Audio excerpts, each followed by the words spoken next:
So haben wir das eigentlich alle als Kind gemacht. Ich gehe jetzt weg, Mami, ich will nicht mehr da wohnen.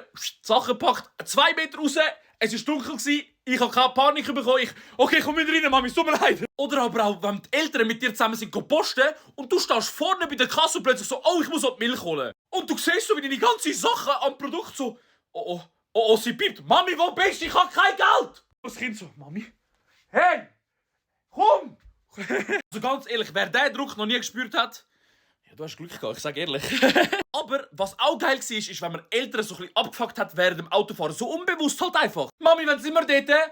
Darf ich aufs WC? Ich habe Hunger. Hast du mir etwas zum Trinken? Oh, ich weiß nicht, wie ich als Papi reagiere. Ich glaube, ich würde Musik machen. So wie meine Eltern damals auch. Aber das Schlimmste damals war, wenn deine Eltern dir gesagt haben, so, Ax, du hast Hausarrest. Bro, Hausarrest war Killer. Ich glaube, das ist das Gleiche, wie wenn du heute jemandem würdest sagen, ich nehme dir dein Handy weg. Bro, du bist so, oh mein Gott, ich will aber raus, bitte, meine Kollegen.